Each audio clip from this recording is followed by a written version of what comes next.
Давайте одразу розпочнемо із невеличкого тесту на чесність. Відповідь потім напишете у коментарях, але тільки чесно. Уявімо, що ви живете тут.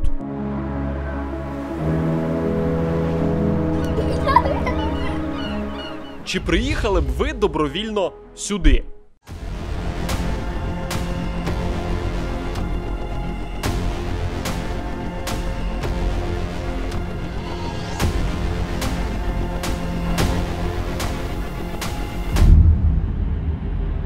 Герої мого відео – два американці. У них абсолютно різне життя, різний характер, і вони ніколи не зустрічалися. Але є дещо спільне і те, що важко зрозуміти. Вони покинули Штати, продали усе своє майно, будинки, автомобілі і приїхали в Україну воювати проти росіян. Чому американці покидають ідеальне життя у Штатах і їдуть воювати за Україну? Я продав свій дім та 2 автівки, які в мене були, і приїхав воювати в Україну. Коли я вперше сказав своїй дружині, що Бог кличе мене в Україну, вона плакала. США дають нам найбільше зброї, але що має статися, аби вони відправили сюди свої війська? Американські війська просто знищать Москву. Як Кремль купує забутих зірок Голлівуда, аби ті поширювали маразм російської пропаганди? Степан Бандера – тот человек, который повлиял на очень большую часть украинского общества. Уся моя родина зараз тут, тому я не збираюся їхати назад до Штатів. Ви релігійна людина, важко вбивати поганих людей, росіян. No.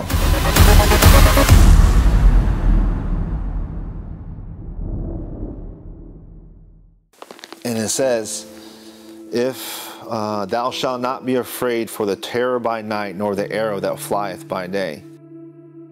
Yeah, it's very strange, I can understand. Так, це дуже дивно. Я розумію, що міг тут не бути.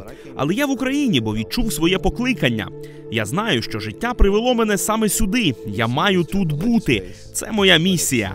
Є таке поняття, як релігійна база. Наприклад, я вірю в Бога. У Бога був син, Ісус Христос. І я вважаю, що Він помер за мої гріхи. Тому коли люди кажуть, ого, ти поїхав в Україну, ще й родину із собою привіз. Так, бо тут я на своєму місці, я в безпеці, адже мене охороняє Бог. Зараз я відчуваю, що я у себе вдома. Що вам сказала ваша дружина, коли дізналася, що ви повинні їхати в Україну? Тому що наші оператори сказали, він що, божевільний? Приїхав із Штатів в Україну з родиною під час війни? Це дуже небезпечно. Так, коли я вперше сказав своїй дружині, що Бог кличе мене в Україну і що я маю служити українському народу, вона плакала і була дуже засмучена. Але я розумів, що якщо це дійсно моє покликання, Бог змінить її думку і вона мене зрозуміє.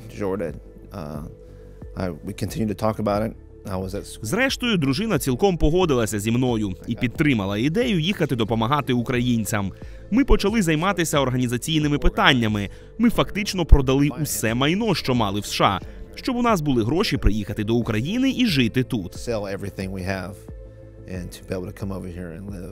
want to ask you about your husband. Коли ваш чоловік сказав, що ви маєте поїхати в Україну та ще й під час війни, про що ви подумали? During the war, what was your reaction? No. Not Ні, цього не станеться. Він сказав, що ви плакали. Yes. I knew from the beginning Це that було дуже складно, але я одразу зрозуміла, що він захоче сюди їхати. Це його покликання, і я це приймаю. Але, звісно, на початку дуже хвилювалася, бо у нас 3 дітей. What did you do in America before? Чим ви займалися в Америці до переїзду? Some work. Я була фізіотерапевтом і мамою, яка сиділа вдома, піклувалася про наших 3 дітей. Працювала не повний день, а тоді, коли була потрібною. Я чув, як хтось з ваших дітей сказав українською «дякую». Yes. All of my children can say "Дякую". Так, всі мої діти вміють говорити До пробачення and добрий день. It's cool. У майбутньому ви хочете повернутися до Штатів, правильно? I don't know. I love Ukraine. Я не знаю, мені тут подобається. Я люблю місцевих людей. Ви, хлопці, такі могутні, сильні, але при цьому у вас є співчуття. З іншого боку, Америку я теж обожнюю. Я точно хочу повернутися і побачити свою родину. Але в цілому я не проти того, аби жити в Україні.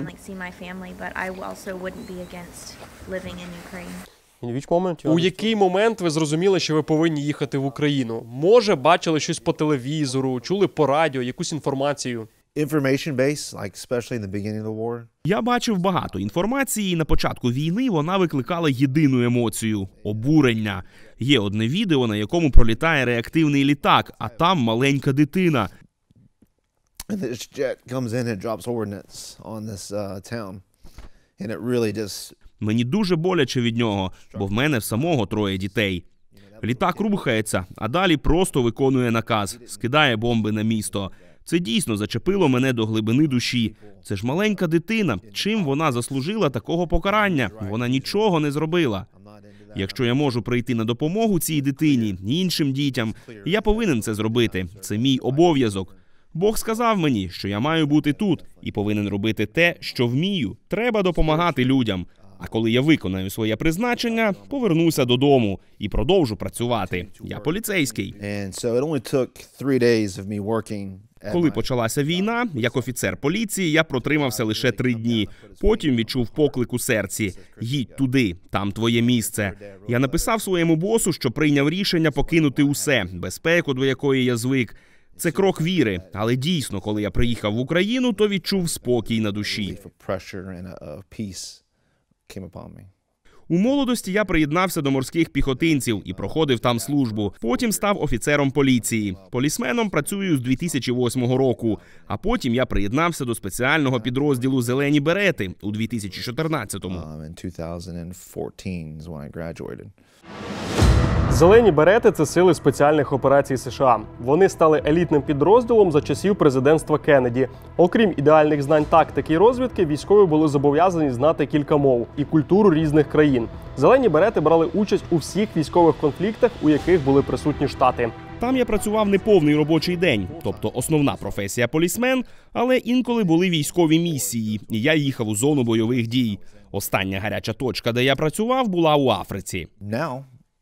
Тепер я в Україні, і головне завдання – це навчати солдатів, збільшити потенціал і боєздатність вашої армії. Ще є робота із цивільним населенням. У нас є план під назвою «Операція Холодний фронт». Я та американці, які приїхали зі мною, це ще кілька сімей, створюємо центри на Північному Сході, куди будуть доправляти гуманітарну допомогу – дрова, печі, їжу. Не так давно їздили у віддалені села, які нещодавно звільнили ЗСУ. Вони час від часу знаходяться під обстрілами, і там складніше із постачанням гуманітарної допомоги.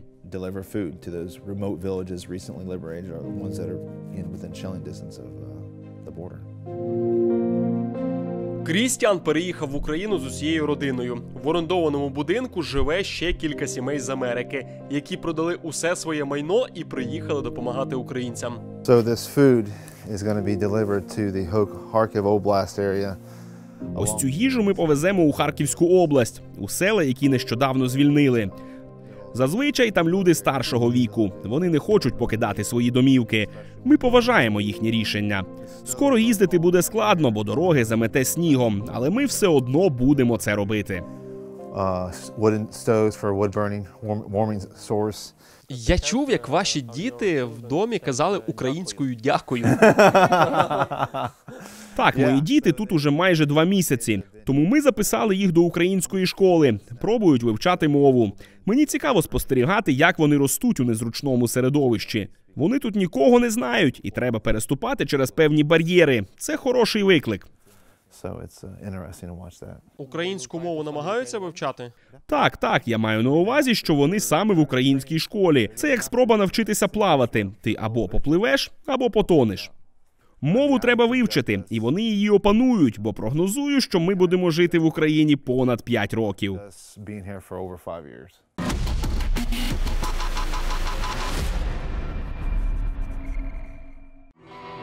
Це Трой, морський піхотинець армії США, воював в Іраці. Покинув рідний Мічиган, родину і приїхав боротися проти Російської імперії. Пройшов багато гарячих точок. Остання – Бахмут, пекло на землі.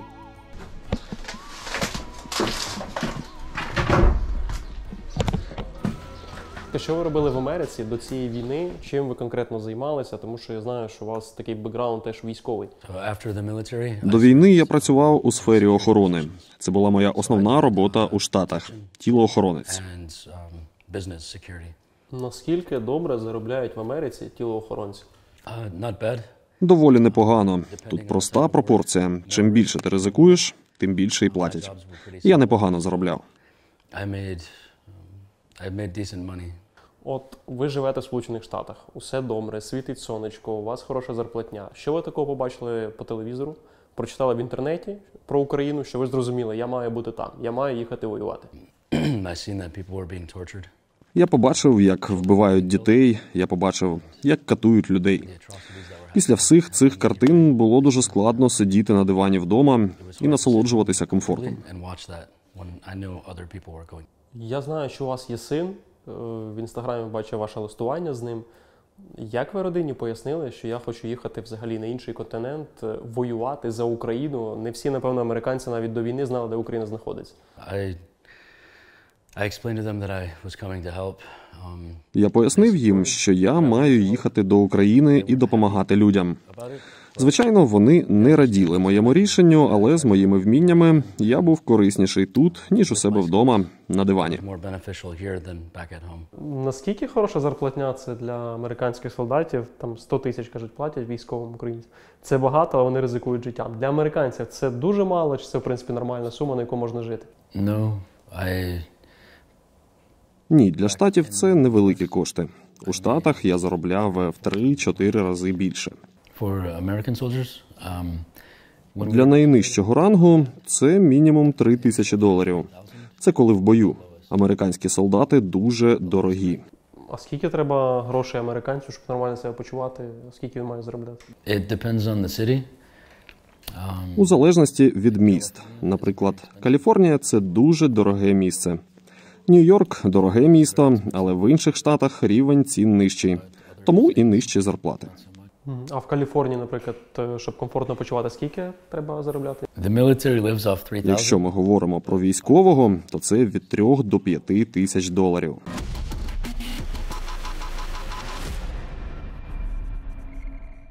Дякуємо іноземцям, які допомагають нам захищати свою країну. Звісно, що Штати і Європа тут поза конкуренцією, але поки що мовчить африканський континент. Єдина і поки що остання країна, яка дала нам зброю, це Марокко. А якщо ти допомагаєш Україні, життя тобі точно віддячить. На днях Марокко обіграло Португалію і сенсаційно потрапило у півфінал чемпіонату світу. Ніколи в історії африканська команда не доходила до цієї стадії. Уже незабаром марокканці зустрінуться з французами, одними з фаворитів цього турніру. Але вони вибили Іспанію та Португалію, чому б ще раз не здивувати увесь світ. Наші друзі з Фавбет більше вірять у Мбаппе та Жиру, але Марокко – це головна сенсація цього чемпіонату світу, тому вони ще раз можуть нас здивувати. У закріпленому коментарі для вас залишаю посилання, переходьте за ним і вирішуйте, хто крутіше – це Франція, а можливо Марокко. І для нових користувачів Фавбет дарує спеціальний бонус – це 4,5 тисячі гривень на перший депозит. Ми щиро бажаємо англійцям перемоги, бо вони щодня наближують її для нас. Підтримуємо тих, хто підтримує нас. Фавбет. А чому США, от вони розуміють, що відбуваються неправильні речі, що Росія напала на Україну, вони це декларують, чому вони не можуть направити військових? Що вони так бояться? Я вважаю, що вони бояться. Якщо ми відправимо наших військових сюди, Путін може застосувати ядерну зброю проти України. Я думаю, що ви чули позицію США. Якщо Путін, не дай Бог, буде ядерну зброю застосовувати, то США сказали, що ми будемо відповідати не ядерно, а це буде інша відповідь. Що вони мали на увазі? Ви розумієте, який там план в США? Я не можу сказати точно, бо я не знаю деталей. Але я гадаю, якщо Путін застосує ядерну зброю, американські війська просто знищать Москву. Трой пройшов Бахмут і найгарячіші точки. Крістіан ніби герой фільму «З міркувань совісті». В основі події Другої світової. Це реальна історія про медика із Сполучених Штатів Томаса Доса. Через свої релігійні переконання він відмовився носити зброю та вбивати людей. Але врятував життя сотням бійців. За героїзм отримав найвищу нагороду США – медаль пошани. Він єдиний, хто отримав подібну відзнаку і при цьому не використовував зброю. Я бачив цей фільм, і його сюжетна лінія дещо схожа на моє життя. Я теж не хочу вбивати, бо мені це подобається. Я не хочу проливати чиюсь кров, але маю бути тут і розповідати усьому світу, що тут відбувається. 8 місяців я поруч з українськими солдатами. Я навчаю їх і бачу їхні очі. Вони стомлені, налякані, хтось не розуміє мети. Але я намагався усім їм дати надію. Я знаю, що це правильно. Я повинен бути з ними на лінії фронту. Ми були разом. По ним стріляли, і по мені стріляли так само. Я вже встиг отримати поранення в ногу. Що конкретно ви робите в Україні? Ви в інтернаціональному легіоні, чи, можливо, працюєте самостійно?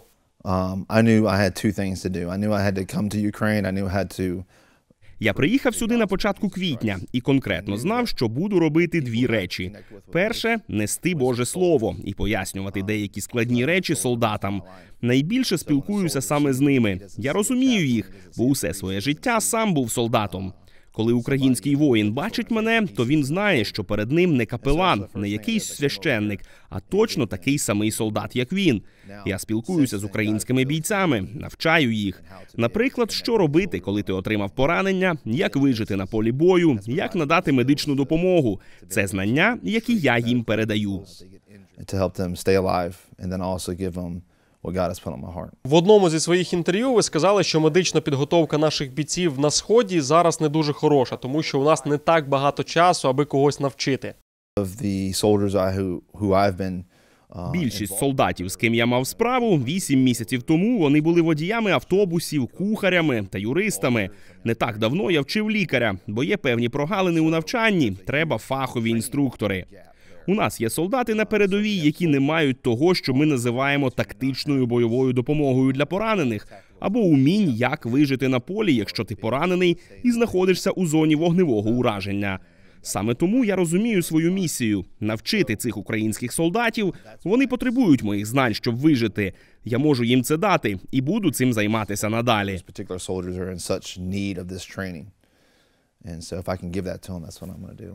Ви релігійна людина. Важко вбивати поганих людей, росіян?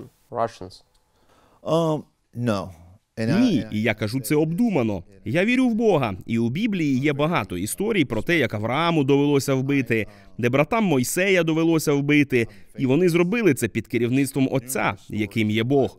І тут не може бути ніякого осуду. Мені іноді важко донести це солдатам, але ми завжди повинні дотримуватися правил, навіть на полі бою. Як ти живеш за якимись принципами, так ти повинен діяти і в битві. Нічого не змінюється. Так, ти розлючений, але це нормально. У Біблії сказано, що релігія – це помста Господа. Отже, коли ви перемагаєте опонента, а на війні це означає, що ви його вбили, але у цьому є сенс, є причина, чому ви так зробили. Велика різниця між знищенням ворога, зла і просто вбивством.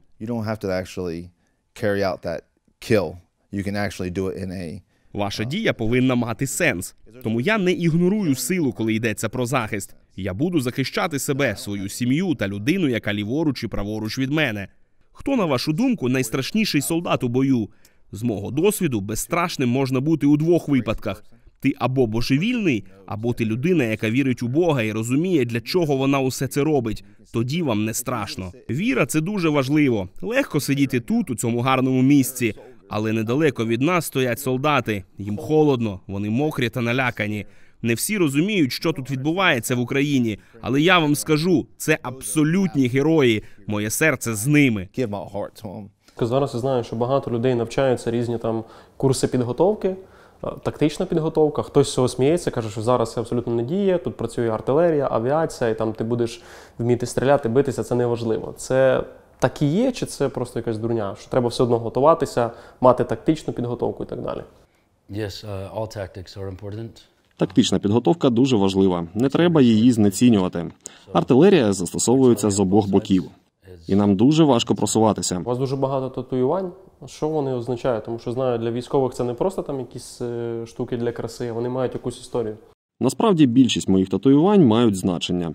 Ось ці нагадують про загиблих товаришів, з якими воювали разом. Наприклад, ось це татуювання з датою народження мого друга, який загинув під час війни в Іраці. Ви кажете, на тату зображені люди, яких я вбивав. Ви знаєте їхню точну кількість? Точно не знаю. Я не можу підрахувати, я вже втратив рахунок. Not hundreds, no. Не сотні, ні. А розкажіть, що решта тут у вас тут якісь черепи, що це означає?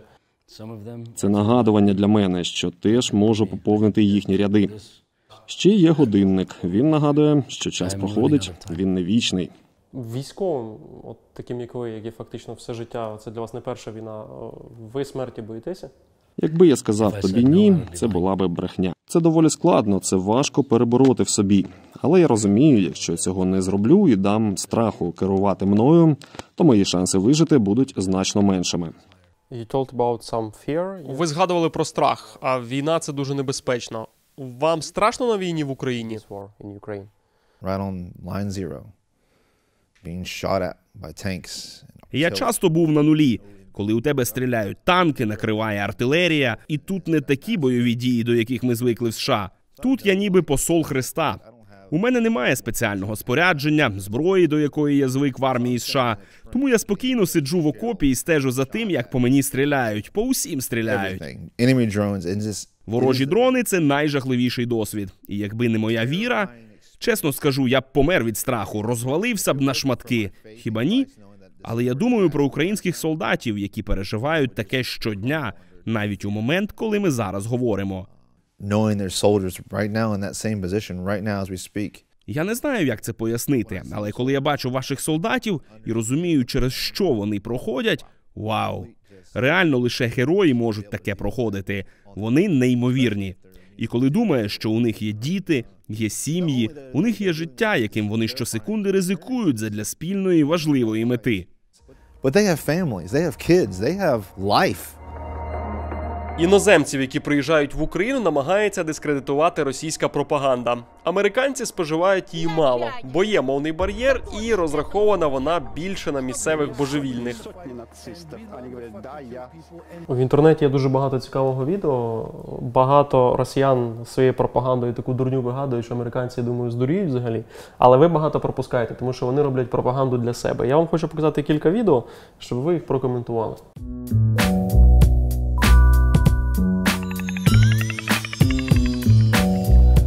Ви коли чуєте отряди Путіна, що ви думаєте? Shit. Байден, уважаемым тебя назвать не хотим. Мы знаем, что ты замышляешь сейчас, в последнее время, применить на территории Украины тактическое ядерное оружие. Що ви думаєте про цей загін Путіна? У них деменція. А якщо б американцям от показати це відео, це ж вони звертаються до Байдена, до американців. Ну, в Америці цього зрозуміло, що не бачать. Якщо в Америці от люди подивляться, що вони скажуть про цих людей? Вони будуть довго, невтомно сміятися. И опять же, готовишь эту всю тему, чтобы сослать это все, отнести, что это сделала Россия. А як взагалі в Америці реагують, умовно, там Байдену, його родичам забороняють в'їзд в Росію? От там оце читають, і от що вони собі думають? From what I've heard, people just laugh. Вони не сприймають це серйозно. Американці просто сміються. Їх це веселить. They don't take it serious whatsoever.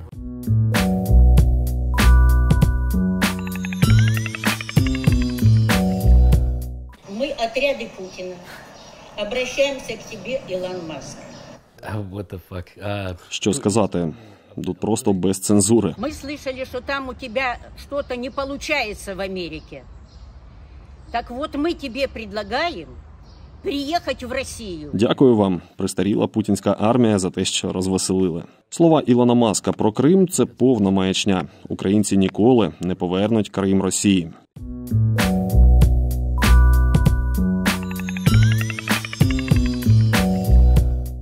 Наступне відео – це так звані тік-ток-війська, кадирівці. Подивіться, як воюють вони, і скажіть, наскільки це ефективно. Я бачив таке в фільмах, коли стріляють з двох рук. Це ефективно? Ні, це найтупіше взагалі, що можна зробити. Так неможливо влучити.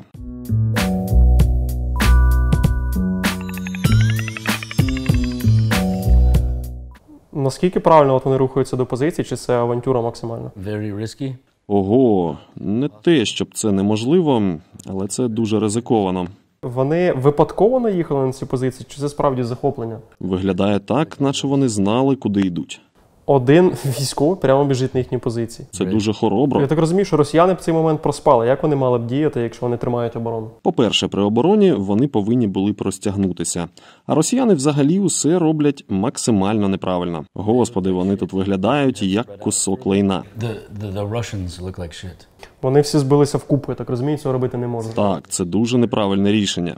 Взагалі, такі штуки рідко побачиш. Це незвично. Але це показує усю недолугість і слабкість російського війська. It shows how shit and how weak the Russians really are.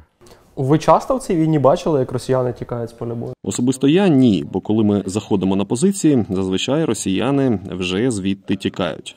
Я чув таку річ, що от росіяни, вони свої операції таке відчуття, що взагалі не готують. Їм кажуть, от треба рухатися прямо.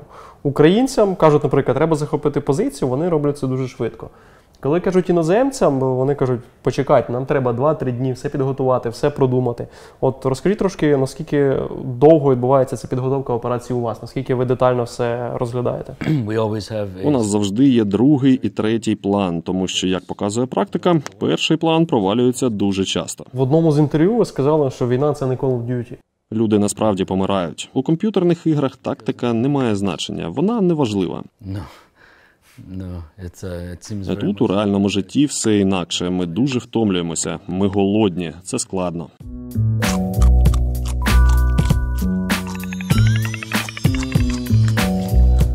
Я хочу запитати вас про одного американського актора.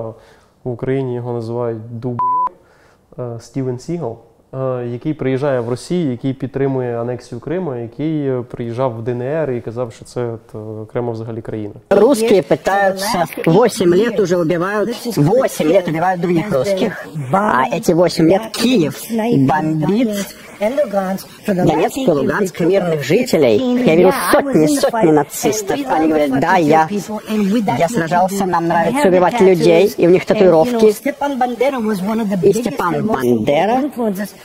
это тот человек, который повлиял на очень большую часть украинского общества. Це він приїхав ще раніше в Білорусь, і президент Білорусі пригощає його морквою.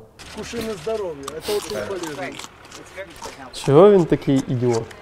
Що з ним не так? Ну, тому що я не знаю багато американців, які підтримують анексію Криму, наприклад, а він там був. Хотів би я знати, але він просто клятий чорт. Він був популярний в Україні, там, напевно, років 15-20 тому, коли були такі дешеві фільми, бойовики, його показували, українці його знають. В Америці Стівен Сігал – це відомий актор? Зараз ні.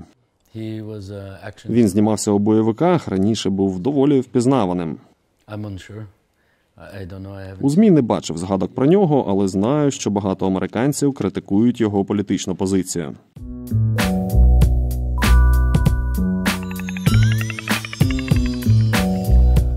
Це представник ООН від Росії, який розказує, що в Україні готується біологічна зброя, це бойові комарі.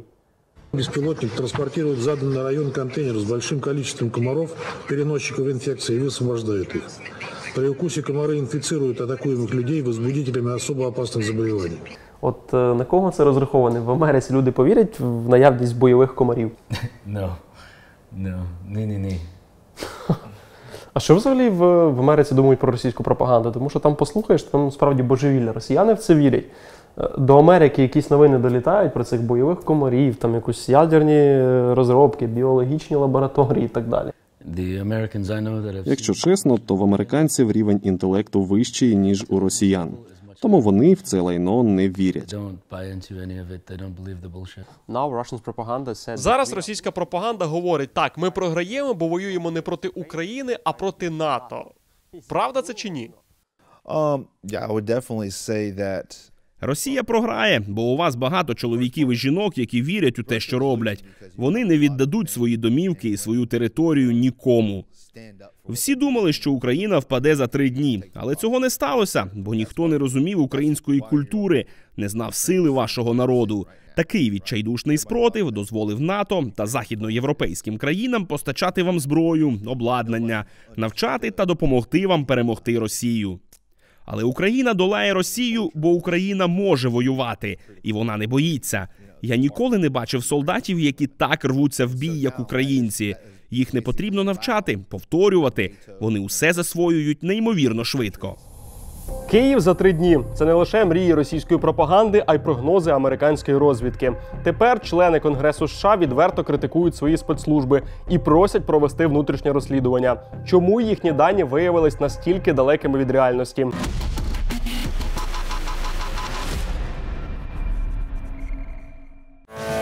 Для російської пропаганди більший ворог, ніж Україна, лише один – американці. У нас все под контролем. Байден не пройде. Байден? Да Байден дурак. Їх мріють взяти у полон, а потім крутити по ТВ і доводити. От бачите, ми воюємо з проклятим НАТО. Як ви зрозуміли, що до вас більша увага, що коли, наприклад, ви на полі бою, я знаю, що росіяни інколи намагаються дізнатися, чи є там іноземці? Я особисто отримував погрози від росіян. Вони погрожували мені, писали, що будуть мене катувати, що вони мене спалять. Вони погрожували моїй родині, погрожували моєму сину. Вони писали вам це в соціальній мережі? Так. Це були солдати та прихильники путінського режиму. Декілька людей мені писали. Один з тих чоловіків, що погрожував мені та моєму сину, він був у 30 хвилинах від мене. Як ви це дізналися? У нас є друзі в американському уряді, які допомогли відстежити локацію. Український уряд допоміг мені знайти їх та поспілкуватися наживо. Уряд відправив розвідку, яка вже з ним поспілкувалася. Я передав розвідувальні дані, і ці дані було використано. Якби я їх особисто зустрів, це був би останній день їхнього життя. А чим закінчилася історія? Вони за ґратами. Як багато таких людей ви зустрічали? Тому що я читав допис в вашому інстаграмі, де ви говорили про місцевих людей, що багато людей, які підтримують все одно Росію, які пропитані цією російською пропагандою. Наскільки часто ви з ними перетинаєтесь і наскільки вони цікавляться тим, що ви іноземці? Насправді не так багато, але вони були. Доносили російській армії дані про наше місце знаходження. Була цікава історія. Ми зайняли певні позиції, і наступного ранку туди підійшов дідусь і почав щось розпитувати. Я покликав свого командира, оскільки він спілкувався російською. І він почав із ним говорити. Він сказав, що він українець, але він не виглядав як українець.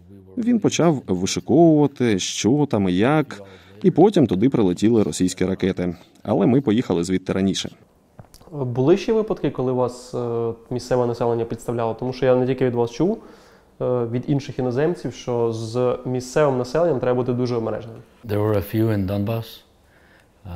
Так, було декілька випадків, зокрема на Донбасі, коли наші позиції накривали через колаборантів. Вони передавали дані росіянам. Для мене це недопустимо, безглуздо. Я ніколи не зможу зрозуміти, навіщо. Можливо, вони хочуть стати для когось героями. У нас в Україні є люди, яких називають ватники або сепаратисти. У вас є щось подібне в Америці?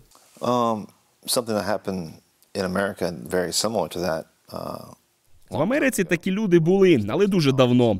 Коли було 13 колоній, і штати намагалися розділитися на власні держави, їхні власні нації.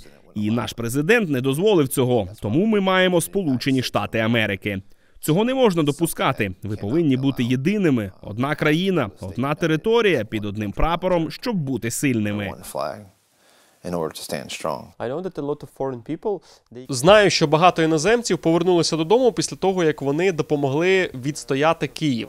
Склалося враження, що хтось, можливо, злякався, а багатьом щось не сподобалося в Україні. Щось не працює, щось не так? Why?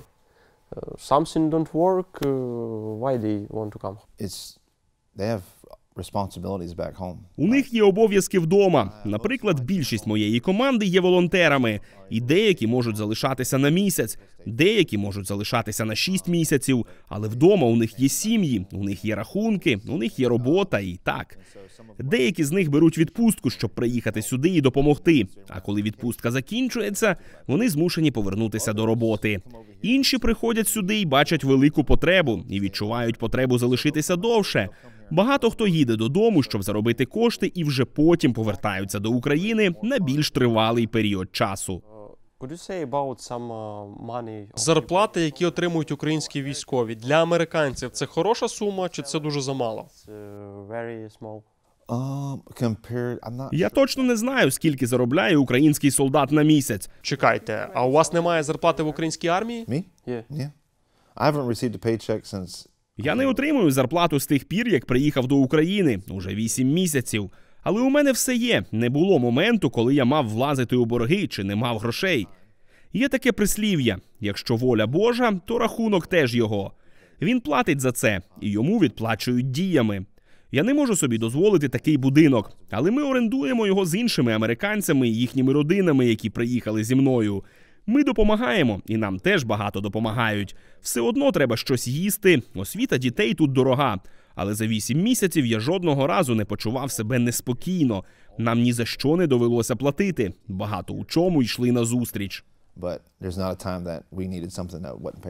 Як ви живете в Україні? У вас немає зарплати, але у вас є орендоване житло, у вас є діти, дружина. Це все не дешево. Це дивовижно. Я сам дивуюся, як так виходить. Я усе продав у Штатах, щоб приїхати до України. Будинок, авто, свої усілякі дорогі іграшки. Мені треба було назбирати коштів, щоб приїхати сюди і допомагати. Але у світі повно добрих людей.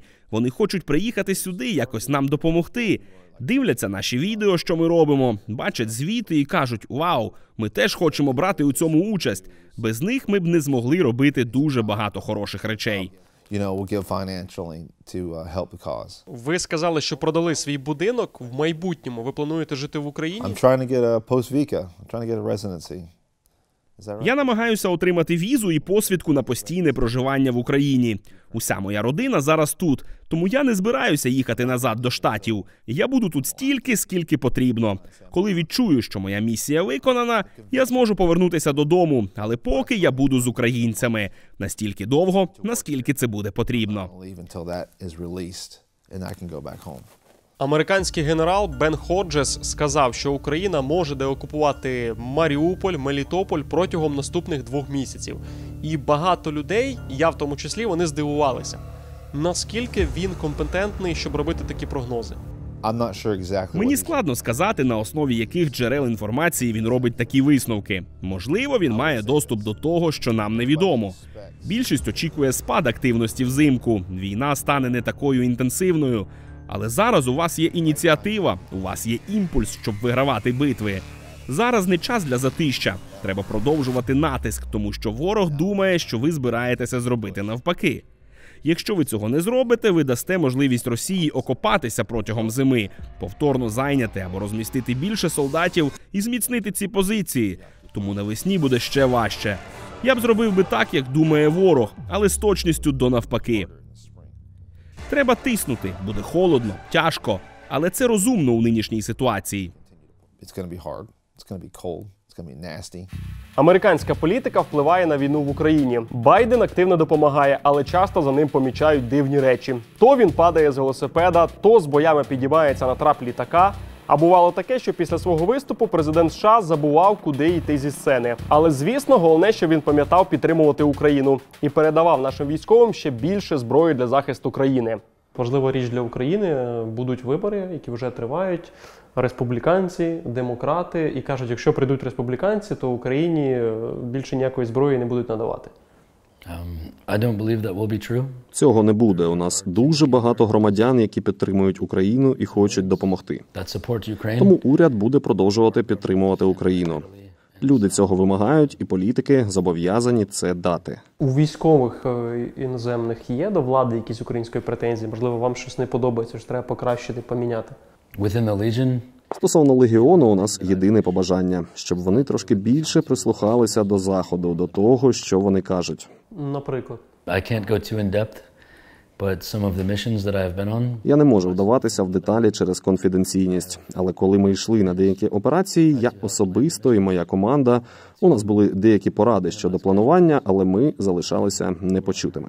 Друзі, нас уже 150 тисяч, ми виконали свою мету, але наступна ціль – 200 тисяч підписників. Багато хто з вас дивиться відео, але досі не підписався, тому зробіть це прямо зараз, і так ми швиденько досягнемо своєї мети. А ще дякую нашим патронам, вас стає все більше, і саме ви допомагаєте робити український YouTube якісним та конкурентним.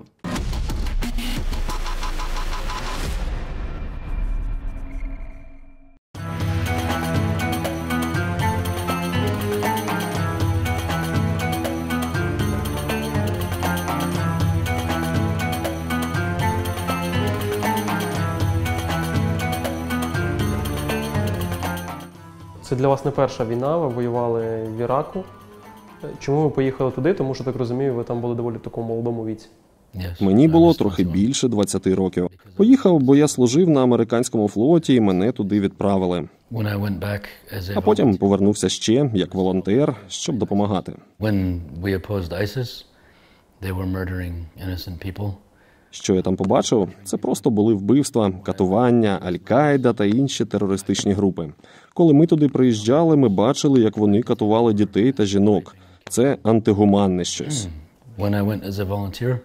Картина була насправді жахлива. Коли я поїхав туди волонтером, то все, що ми бачили, це те, як кожного дня викрадали дітей, викрадали жінок, віддавали в рабство чи сексуальне рабство. Чоловіків просто брали в полон і вбивали. Де вам було складніше воювати? Це Україна чи це Ірак?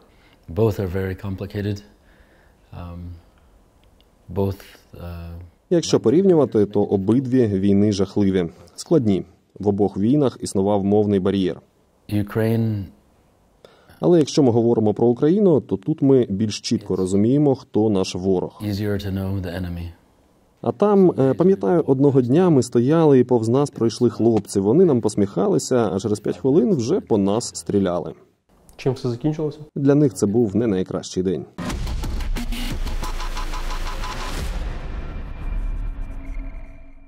Війна в Україні повністю зруйнувала міфи про так звану Другу армію світу. Стосовно першої американської теж є дуже багато стереотипів, більшість з яких ми з вами бачили у кіно. Запитаю вас про американську армію. Ми бачимо фільми, там часто показують американських офіцерів, вони дуже емоційні, вони постійно кричать на солдатів.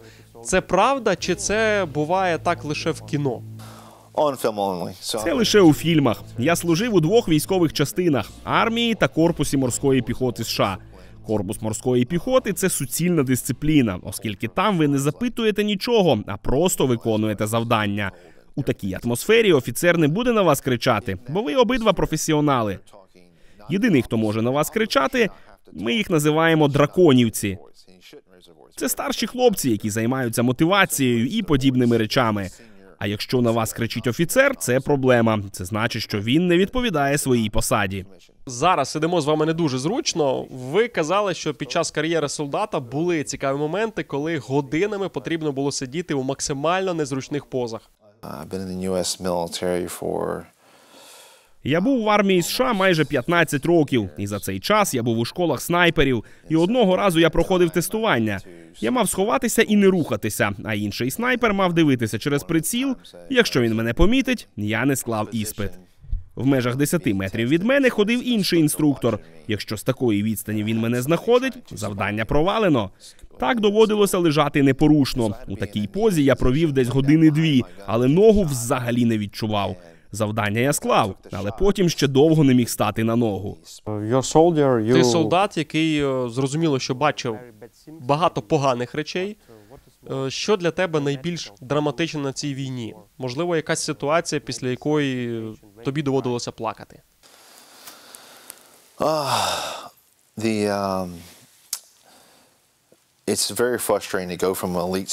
Важко переходити з елітного спецпідрозділу армії США до польових умов, які наразі є в Україні. Трохи дивно бути тут за власним бажанням, без американських військових. Тут у нас були важкі ситуації. Наприклад, прилетів дрон вночі. Росіяни більше працюють вночі, бо в них є для цього ресурси. Дрон літає, і вони на тепловізорі бачать, де ми. Пробуєш утекти, по тобі стріляють із кілометра з кулемета, потім по тобі працюють з танка. Абсолютно інший сценарій був би для армії США. По-перше, ми б не дозволили, щоб над нами літав ворожий дрон. Якби в цьому районі були ворожі танки, ми б їх знищили.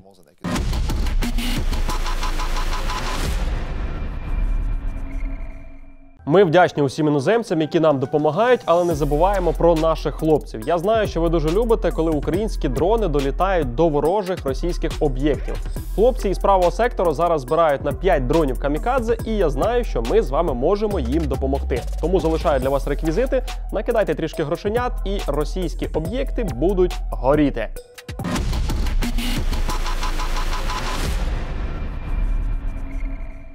З вашої точки зору, ви бачите поле бою, якусь політичну ситуацію. Скільки ця війна ще може тривати? I wish it weren't true, but I Хотілося б, щоб швидко, але, на мою думку, ще не менше, ніж рік. Where I just left, the Russians had made further advancements. На Сході, де я був, росіяни підтягують більше техніки, більше людей для того, щоб відвоювати ті території і просунутися далі. Є дуже відомий фільм «Американський снайпер».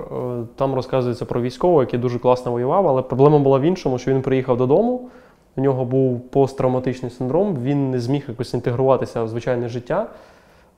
Наскільки реальне життя схоже на цей фільм? Наскільки вам важко було повертатися, наприклад, після війни, повертатися до Києва або ж до Сполучених Штатів і жити спокійно, без пострілів, без артилерії і так далі? Насправді проблема ця існує. Я погано сплю, часто прокидаюся вночі. У Києві відчуваю себе трохи спокійніше, розслабленіше, тому що немає загрози артилерії. Але це все одно складно психологічно, бо прокручуєш у голові усе, що відбувалося зі мною і з моєю командою. Після війни в Іраку ви довго ось так відходили психологічно? Що вам допомогло? Я і досі ще над цим працюю. Важко стало після того, як загинули мої товариші та друзі. Я ніколи про це не забуваю, це завжди у моїй пам'яті.